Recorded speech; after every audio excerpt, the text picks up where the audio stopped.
ಪ್ರಿಯರೇ, ದಿನದ ಬದುಕಿಗೊಂದು ಕ್ರಿಸ್ತನ ಈ ದನಿ ನಮ್ಮೆಲ್ಲರಿಗೂ ಪ್ರೇರಣೆಯಾಗಲಿ. ಪೂಜಾ ವಿಧಿಯ ಸಾಧಾರಣ ಕಾಲದ 3ನೆಯ ವಾರ, ಜನವರಿ 28, 2026 ಬುಧವಾರ. ಸಂತ ಮಾರ್ಕನು ಬರೆದ ಪವಿತ್ರ ಶುಭ ಸಂದೇಶದಿಂದ ವಾಚನ. 4ನೇ ಅಧ್ಯಾಯ 1ರಿಂದ 20ರವರೆಗಿನ ವಚನಗಳು. ಆ ಕಾಲದಲ್ಲಿ ಯೇಸು ಗಲಿಲೆಯ ಸರೋವರದ ತೀರದಲ್ಲಿ ಮತ್ತೆ ಬೋಧಿಸಲಾರಂಭಿಸಿದರು. ಜನರು ಕಿಕ್ಕಿರಿದು ಸುತ್ತಲೂ ನೆರೆದು ಬಂದಿದ್ದರು. ಆದುದರಿಂದ ಅವರು ಸರೋವರದಲ್ಲಿದ್ದ ದೋಣಿಯೊಂದನ್ನು ಹತ್ತಿ ಕುಳಿತರು. ಜನರು ದಡದಲ್ಲೇ ಉಳಿದರು. ಆಗ ಯೇಸು ಅವರಿಗೆ ಅನೇಕ ವಿಷಯಗಳನ್ನು ಸಾಮತಿಗಳ ಮೂಲಕ ಬೋಧಿಸುತ್ತಾ ಹೀಗೆಂದರು. ಕೇಳಿ, ಒಬ್ಬ ರೈತ ಬಿತ್ತುವುದಕ್ಕೆ ಹೊರಟ. ಬಿತ್ತನೆ ಮಾಡುತ್ತಾ ಇದ್ದಾಗ ಕೆಲವು ಬೀಜಗಳು ಕಾಲ್ದಾರಿಯಲ್ಲಿ ಬಿದ್ದವು. ಬಿದ್ದುದ್ದೇ ಹಕ್ಕಿಗಳು ಬಂದು ಅವುಗಳನ್ನು ತಿಂದು ಬಿಟ್ಟವು. ಬೇರೆ ಕೆಲವು ಬೀಜಗಳು ಹೆಚ್ಚು ಮಣ್ಣಿಲ್ಲದ ಕಲ್ಲು ನೆಲದ ಮೇಲೆ ಬಿದ್ದವು.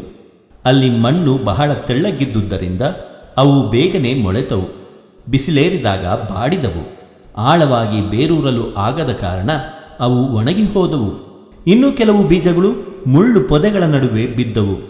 ಮುಳ್ಳು ಪೊದೆಗಳು ಸಸ್ಯಗಳ ಸಮೇತ ಅವುಗಳನ್ನು ಅದುಮಿ ಬಿಟ್ಟವು. ಆದುದರಿಂದ ಅವು ಫಲ ಕೊಡಲಿಲ್ಲ. ಇನ್ನು ಕೆಲವು ಬೀಜಗಳು ಹದವಾದ ಭೂಮಿಯಲ್ಲಿ ಬಿದ್ದವು. ಅವು ಮೊಳೆತು ಬೆಳೆದು ತೆನೆ ಬಿಟ್ಟವು. ಅವುಗಳಲ್ಲಿ ಕೆಲವು 30ರಷ್ಟು, ಕೆಲವು 60ರಷ್ಟು, ಮತ್ತೆ ಕೆಲವು 100ರಷ್ಟು ಫಸಲನ್ನು ಕೊಟ್ಟವು.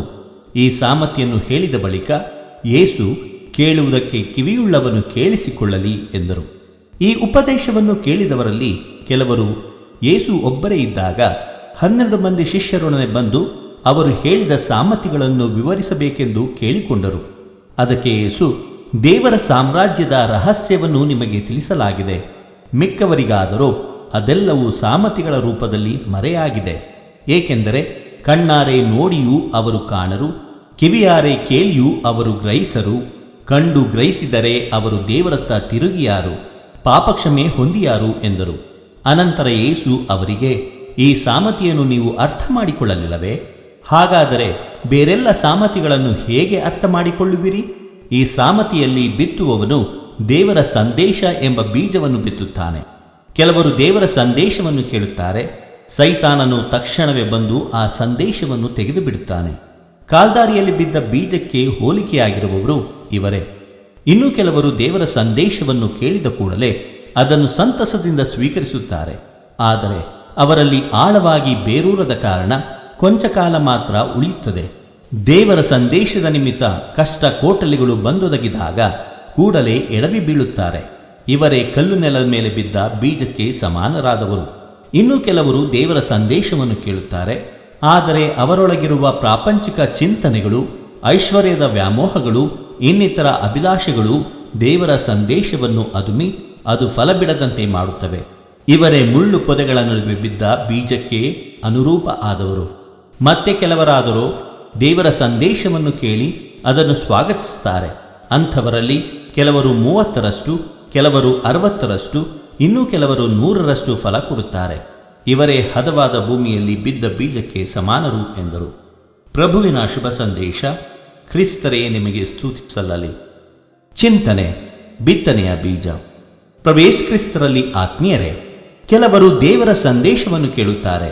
ಆದರೆ ಅವರೊಳಗೆ ಇರುವ ಪ್ರಾಪಂಚಿಕ ಚಿಂತನೆಗಳು, ಐಶ್ವರ್ಯದ ವ್ಯಾಮೋಹಗಳು, ಅಭಿಲಾಷೆಗಳು ದೇವರ ಸಂದೇಶವನ್ನು ಅದುಮಿ ಫಲ ಬಿಡದಂತೆ ಮಾಡಿಬಿಡುತ್ತದೆ. ಒಬ್ಬ ರೈತ ಬಿತ್ತನೆ ಮಾಡುವ ಮುನ್ನ ತನ್ನ ಭೂಮಿಯನ್ನು ಹದಗೊಳಿಸುತ್ತಾನೆ ಮತ್ತು ಅದು ಫಲವತ್ತಾಗಿ ಇರುವಂತೆ ನೋಡಿಕೊಳ್ಳುತ್ತಾನೆ. ಆಗ ಮಾತ್ರ ಆತ ಉತ್ತಮ ಬೆಳೆಯನ್ನು ನಿರೀಕ್ಷಿಸಬಹುದು. ಇಲ್ಲದೆ ಹೋದಲ್ಲಿ ತಾನು ಬಿತ್ತುವ ಬೀಜ ನಿಷ್ಪ್ರಯೋಜಕವಾಗುತ್ತದೆ. ಅದೇ ರೀತಿ ಪ್ರಿಯರೇ, ದೇವರ ವಾಕ್ಯ ಮತ್ತು ಸಂಸ್ಕಾರಗಳು ನಮ್ಮಲ್ಲಿ ಫಲದಾಯಕವಾಗಬೇಕಾದರೆ ನಮ್ಮ ಹೃದಯ ಮತ್ತು ಮನಸ್ಸು ನಿರ್ಮಲವಾಗಿರುವಂತೆ ನಾವು ಕಾಪಾಡಿಕೊಳ್ಳಬೇಕು. ಪ್ರಪಂಚದ ಸುಖಭೋಗಗಳು ಕೇವಲ ಕ್ಷಣಿಕ ಎಂಬುದನ್ನು ಮನಗಂಡು ಆ ವ್ಯಾಮೋಹಗಳನ್ನು ತ್ಯಜಿಸಿದಾಗ ಮಾತ್ರವೇ ದೇವರ ವಾಕ್ಯ ನಮ್ಮಲ್ಲಿ ನೆಲೆ ನಿಂತು ಉತ್ತಮ ಫಲ ನೀಡುತ್ತದೆ. ಸಂತರ ಸ್ಮರಣೆ. ಪ್ರಿಯರೇ, ಇಂದು ನಾವು ಸಂತ ಥೋಮಸ್ ಅಕ್ವಿನಾಸ್ ರವರ ಸ್ಮರಣೆಯನ್ನು ಮಾಡುತ್ತಿದ್ದೇವೆ. ಇವರು ಯಾಜಕ ಮತ್ತು ಧರ್ಮಸಭೆಯ ಪಂಡಿತ. ಇವರ ಕಾಲಾವಧಿ ಕ್ರಿಸ್ತ ಶಕ 1225ರಿಂದ 1274ರವರೆಗೆ.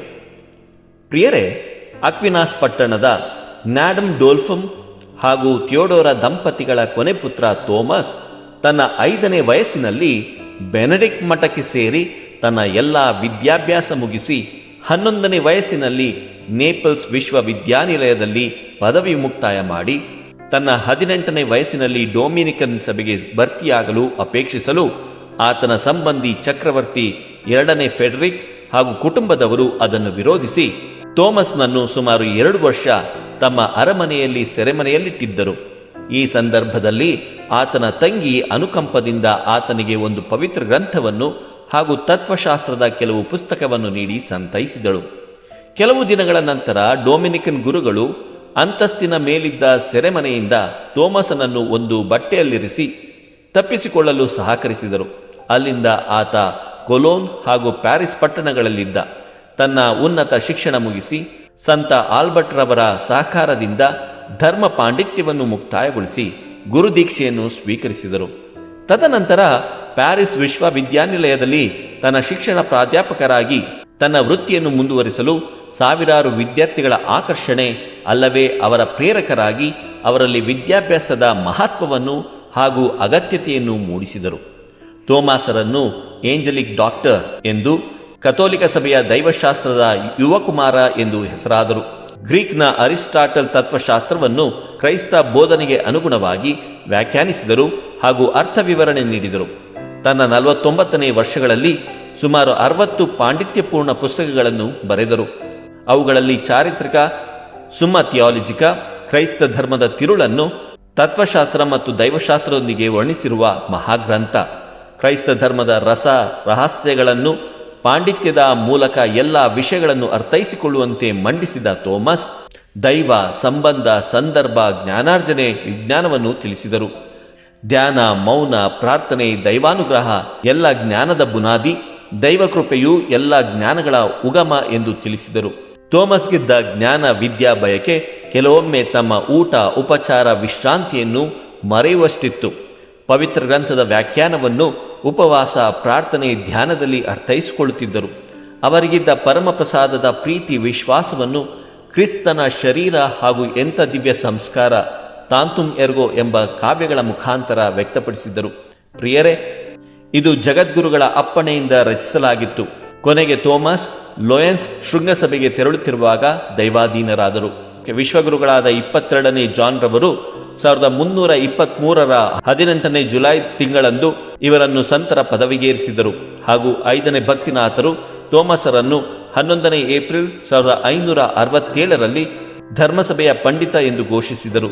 ಅಂತೆಯೇ ಥೋಮಸ್ ಕಥೋಲಿಕ ಧರ್ಮ ವಿಶ್ವವಿದ್ಯಾನಿಲಯಗಳ ಪಾಲಕ ಎಂದು ಹೆಸರು ಗಳಿಸಿದರು.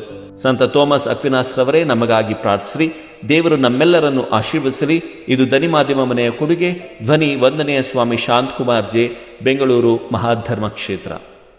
ಪ್ರಿಯರೇ, ಈ ಚಾನೆಲ್ ಅನ್ನು ಸಬ್ಸ್ಕ್ರೈಬ್ ಮಾಡಿ ಪ್ರತಿದಿನ ದೇವರ ವಾಕ್ಯವನ್ನು ಆಲಿಸುತ್ತಾ ಅದನ್ನು ಇತರರೊಂದಿಗೆ ಹಂಚಿಕೊಳ್ಳಲು ನಮಗೆ ನೆರವಾಗಿರಿ. ಧನ್ಯವಾದಗಳು.